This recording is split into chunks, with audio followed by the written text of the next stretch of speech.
was an elite professional consulate professional corps.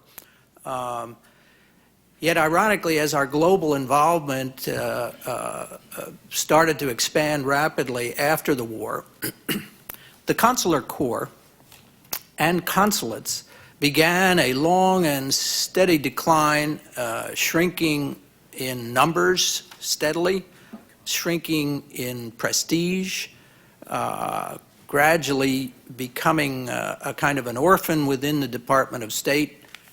And while I know during your tenure with things like the MRV program, you did some very significant things to attempt to do more with less, or as you said in one of your interviews, to do more with nothing. But I remember one of the first State Department issues when I began in the government back in the Nixon administration was the closing of a whole range of consulates and consolidating them.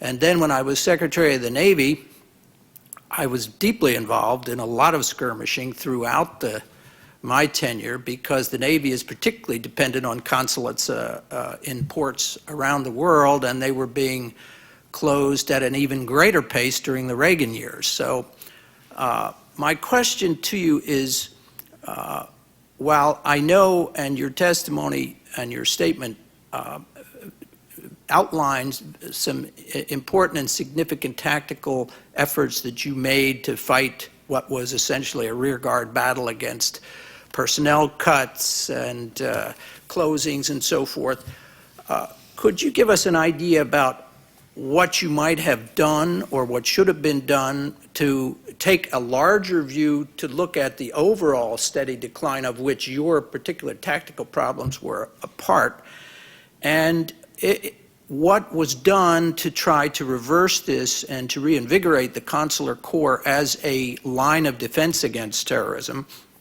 and importantly, to get the resources, because next to the Coast Guard and INS, there probably is no other orphan so underfunded historically as the cone that you headed in state. Were your obstacles a lack of recognition of the importance? Were they budget cutting within the Department of State? Was it OMB?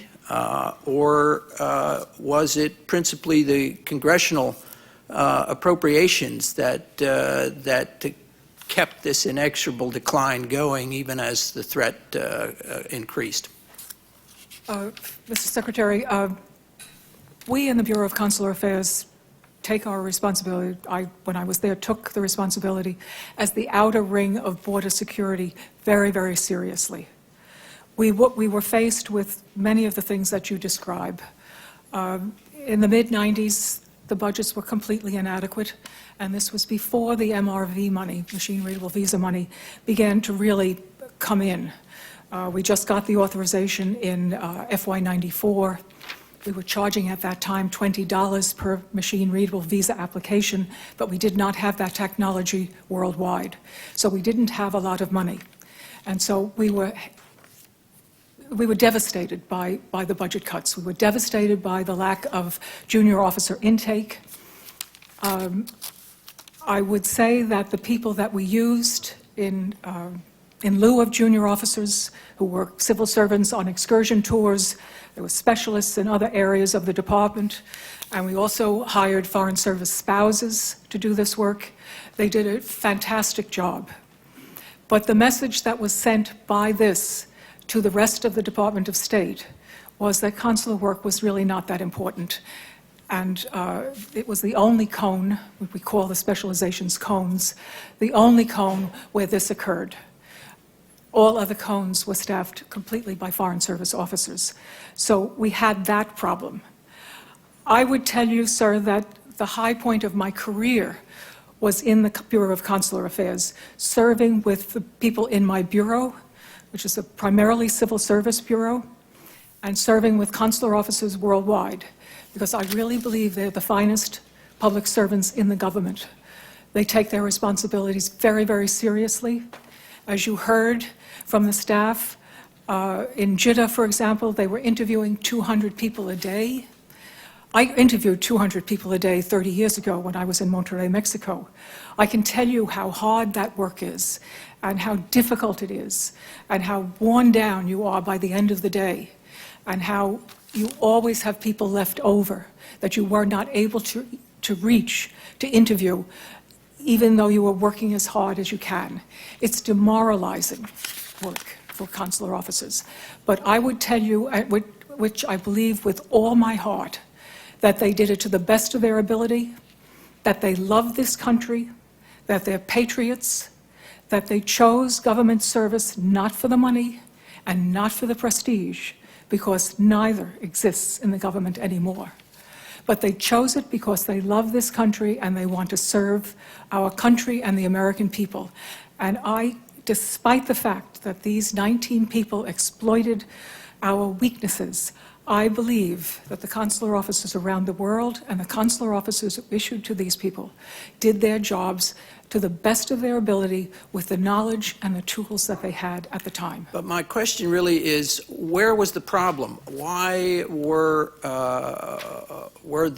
you the orphan? Was it a prejudice within the department or an ignorance within the department? Was it over at OMB that all the cutting went on? Was it, or was it in Congress? And did you reclama as, I mean, the disparity between the needs and the mandates you had and the resources you were given is so gross that I would have expected you to be raising hell at each of these three levels. Did you? I did, sir. We have a program in the Department of State called the Bureau Program Plan, which is the way that we try to match resources and money. We did very good Bureau program plans that didn't, unfortunately, get us the money that we needed. I believe that it was the Congress in the mid-1990s that cut us. If you remember, in the mid-1990s, we had the furlough, because I believe that there were people in the Congress who did not know that the U.S. government did anything that the American people needed or wanted or couldn't get when we were closed. And was this in foreign relations or in the appropriating process? It's in the appropriations process. And did the intelligence committees have a say? I don't know, sir, because we didn't ever testify before the Intelligence Committee. I certainly didn't. We testified before the Appropriations Committee. I testified before the immigration subcommittees of House and Senate. We tried higher up than I in the chain of command in the State Department, tried to get us the money that we needed, tried to get the department the money that we needed. It simply wasn't there. The Congress had higher priorities, or priorities that they felt were more significant than funding the State Department. Ms. Meissner, I'd like to ask you a similar question. You said you got the budget up to $4+ billion by the time you left, but your successor has made a very good case with very specifics, just matching minimal funds to the mandates that Congress has provided, and comes up with a figure 10 times that size. As a similar orphan in a larger department, how did you raise hell? And at which levels were your biggest obstacle? Again, was it Congress? Was it OMB in the White House? Or was it within your own cabinet department? Well, Mr. Secretary, I think our circumstances during the time that I was there were slightly different from a budget standpoint, because we were growing very, very rapidly. The difficulty with INS, of course, was how fast could you grow? I mean, there were years that we were growing 15, 20% a year, and we didn't have the infrastructure to handle the recruiting and the training and the deployment and the space. So the difficulty that we had with funding was not so much in the early years support from either the Justice Department or the administration or the Congress. There was a consensus that the INS needed to grow. The difficulty was that the Congress sometimes wanted the growth in different ways and in different programs than the administration proposed. And in key areas such as technology, the funding really tapered at the time where we needed it to keep expanding, because our workforce had expanded so quickly that we were eating up the money just with the operating the systems that we had, and we were not able to continue the new systems development that we needed in order to support the workforce.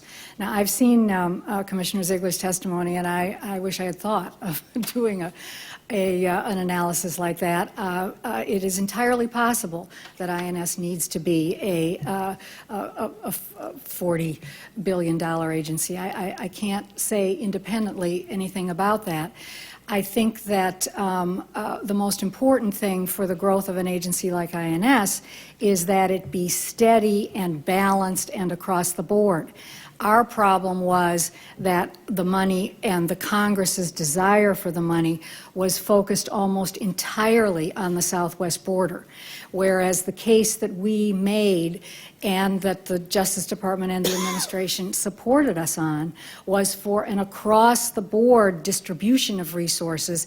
The areas that were not getting the money: technology, interior enforcement, and the borders comprehensively, which is not simply the southwest border, but also our ports of entry and the kinds of data and technology efforts that needed to take place as between us and customs and us and consular affairs, because this has to be a seamlessness. The duties are divided among agencies, but the people and the responsibility for running the immigration system is cross-cutting. In addition to being orphans, you both have in common the fact that your agencies have a dual and some would say almost incompatible mission. One is enforcement in each case, which is always unpleasant. People don't smile when you enforce. And service, helping travelers, facilitating air travel and so forth, helping citizens in need abroad. And the criticism of both of the cultures of the agencies you headed, and indeed to a certain extent of each of your tenures, has been that enforcement was seriously neglected or de-emphasized, while service and assistance and facilitation was greatly emphasized, and that the money flowed to the soft helping rather than the hard enforcing. And specifically on really putting teeth into the denial of visas and looking at Visa Express, for instance, looking at things like transit without visa, that essentially the Consular Corps kind of thought this was not really their business or much of a threat. That has come through from a good deal of the interviewing we've done. Would you care to comment on that, Ambassador? Mr. Secretary, I would agree. I would disagree with that statement. I think that we did balance law enforcement and travel facilitation. We poured what money we had into improving our lookout systems with CLASS, with tip-off, with Visas Viper, all of which were designed to get us the information that we needed to identify people that we should keep out of the country. I don't think travel facilitation and law enforcement are opposites. I think they're all part of the whole scheme of things as we were trying to do them. Visa Express, which I agree, I mean, I certainly wish that it had a different name. It's a very unfortunate name because it makes people think that we just issued visas. Well, the problem is not that you issued visas, it's the fact that some terrorists actually used it from third countries to get visas that, had it not been in place, they would not have presumably been able to get. No, I don't think that that's really correct, because prior to the time of Visa Express, most of the people in Saudi Arabia were not interviewed. What happened was that they would come, this is pre-Visa Express, they would come in the mornings and they would make their application, they would drop off their passports with the application. They would come back in the afternoon to pick up their passports. Thus, there was the waiting rooms in both Riyadh and Jeddah were insufficient for the numbers of people who were applying for visas, and so there was a great deal of milling around outside of the embassy, both in the morning and the afternoon, which was of great concern to the regional security officers at both posts, because, as you know, in 2001, we were having intelligence information that there were threats against our interests in Saudi Arabia. And in fact, in July of 2001, we put out a travel warning on the Arabian Peninsula because the threats that we were hearing were so great. So I don't think that Visa Express changed anything, except that a third party now received the passports and submitted them to us, and eliminated the crowds at the embassy and at the consulate. The systems, the consular systems staff, which developed CLASS when we had the money through MRV fees, developed it so that you could not print a visa without checking the system. There was no override to that at all. You had to check the system so that a consular officer, no matter how busy or overworked or tired or whatever they were, there was no way that they could issue a visa without checking the name, the lookout system CLASS. So I think that knowing what certainly we did in consular affairs prior to September 11th, 2001, we took every step that we could to enforce the law and to be I would polite. respectfully disagree with you. I don't think the record shows that at all. In some of the interviewing of some of your officials that were doing the actual consular functions in Saudi Arabia at the time, they said in so many words, gosh, if we only knew, if someone had told us that Saudi Arabia was a threat, we thought that they were our friends. And all we were looking for were people who were trying to immigrate. And we weren't looking for terrorists. Well, hello.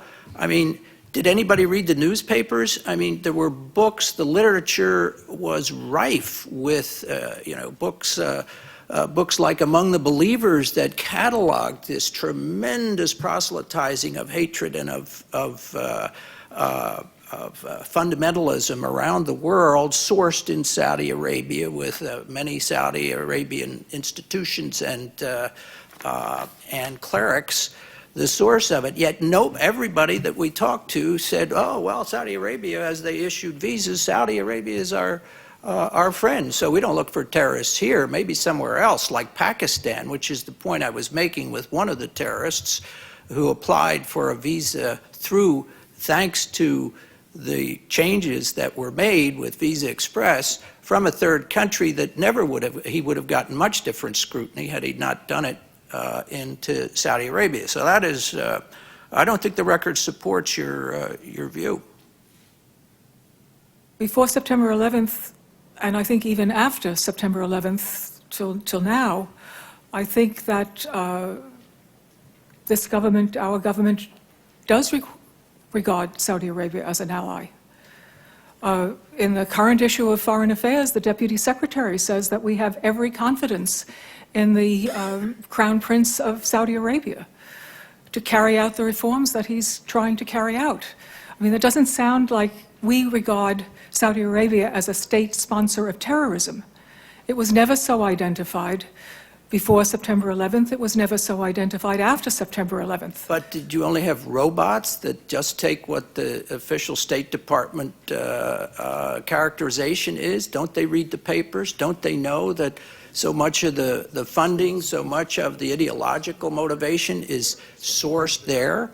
I mean, you know, in fact, after the fact, as you clearly demonstrate and affirm, we were told by consular officers that there was no change. They felt after the attack, oh gosh, we really screwed up. 15 of them we gave visas to 15 of these guys, there are going to be some big reforms coming, and nothing was ever done. Did you call all hands in for an offsite? Did you require after-action reports? Did you do a lessons learned and how we're going to do things differently? There was a reason why 15 of them were on Saudi passports, and that's because the way you were doing business in Saudi, I mean, you can blame it on the official ostrich view of this Department of State, perhaps, but these were people that are supposed to have personal judgment, education, and ability to ask the right questions on their own, regardless of what the Secretary of State happens to be saying.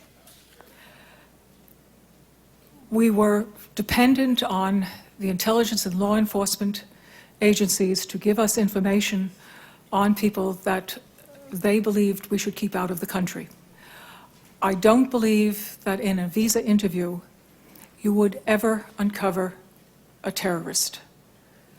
We are dependent on the people whose job it is to develop that kind of information.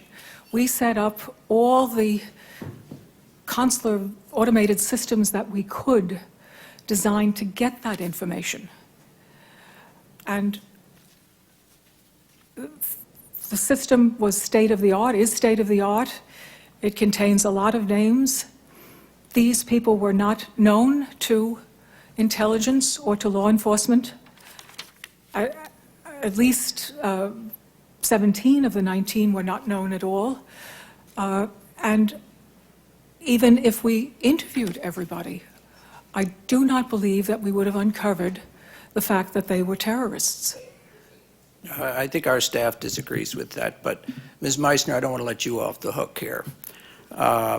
You, for better or for worse, had a reputation in the during your tenure, and we got this from a number of your subordinates, that there was a clear culture of de-emphasizing enforcement.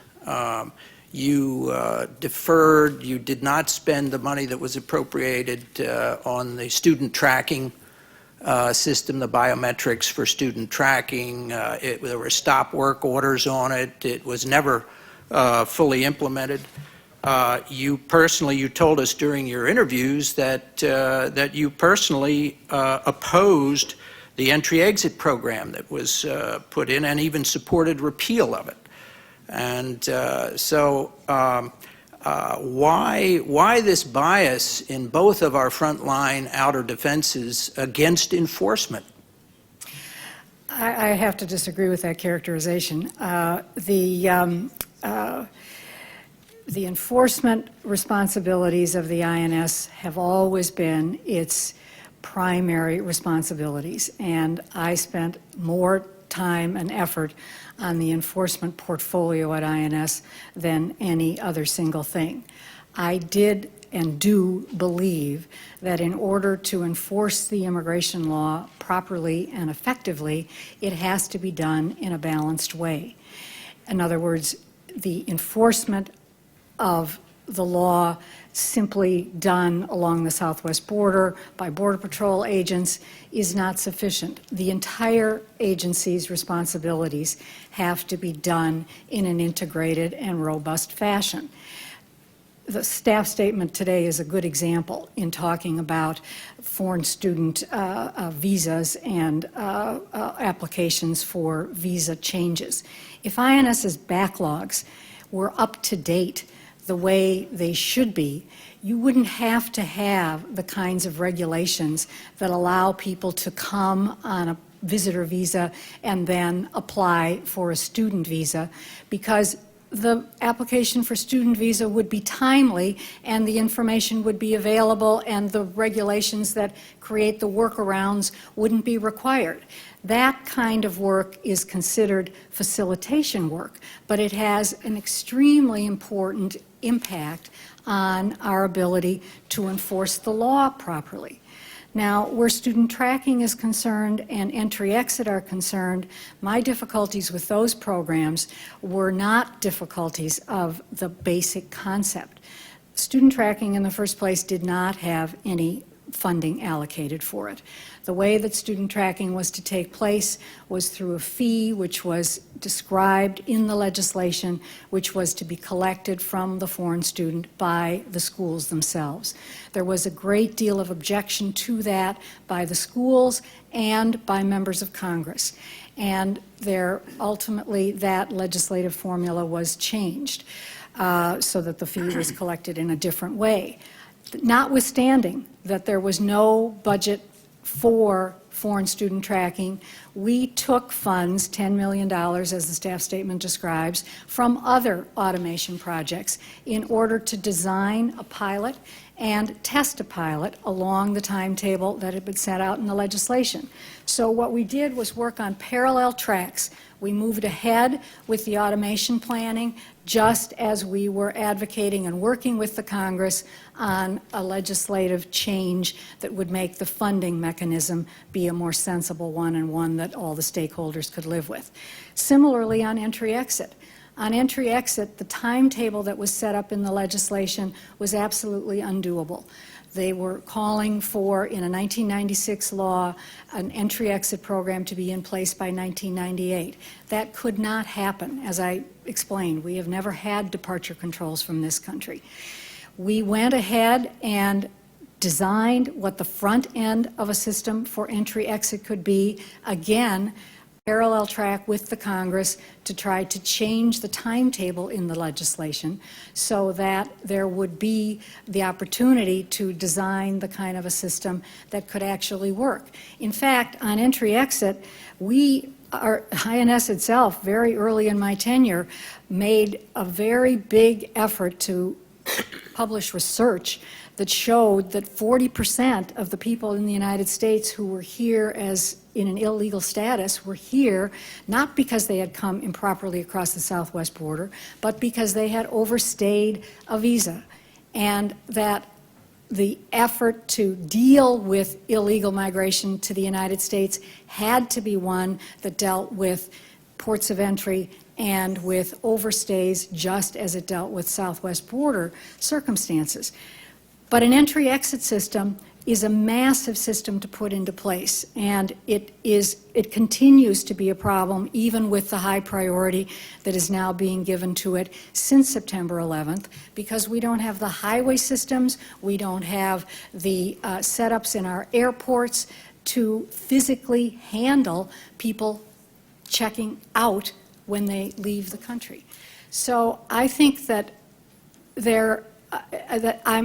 I don't doubt that people that were in the INS have told you what they did and mistook, were mistaken or misunderstood what it is that I was trying to do. But what it is that I was trying to do was put a balanced system into place so that the parts actually could work effectively on both the facilitation and the enforcement side, because they are mutually supporting. They are not contradictory. Thank you. I have one final question, and if you could keep your answers brief, we're running a little over time. There was a famous quote when the Berlin Wall fell from an East German worker that said, our system was based on the state pretended to pay us and we pretended to work.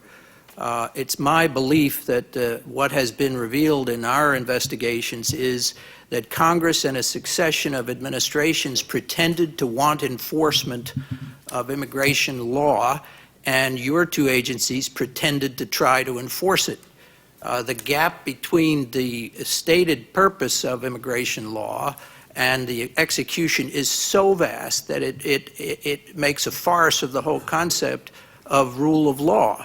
And so, for instance, today, there's still, before 9/11, there were only 2,000 interior enforcers in the immigration function. As you rightly complain, how can you go check students overstaying their visas with only 2,000 people?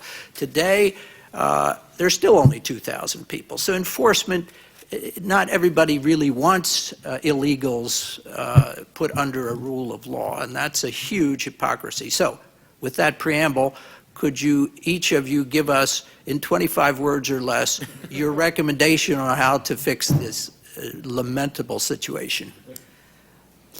I would say, Mr. Secretary, there was no pretense on the part of consular officers either in Washington or abroad, on enforcing our immigration laws. It's up to the administration and to the American people to decide what kind of immigration laws they want. I think that this country cries out for immigration reform, but I can assure you that consular officers take their responsibility to enforce the law very, very seriously. They do the best they can with the tools they have, and I think it's an unfair characterization to say that they were pretending to enforce the law.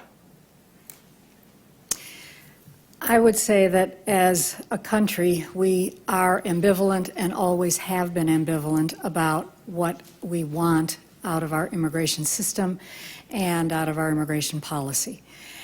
Immigration is an area that the pendulum has swung widely back and forth over history as between tough enforcement, exclusion, discriminatory policies, and very permissive lax approaches when it serves our interests, and that remains unsettled. That's very different, however, from being in the agency and having a set of specific responsibilities and people whose work you direct on a day-to-day basis. And where that is concerned, I certainly must say that during my tenure, we made every possible effort to rationalize a system and a political ambivalence that continues today. Thank you very much.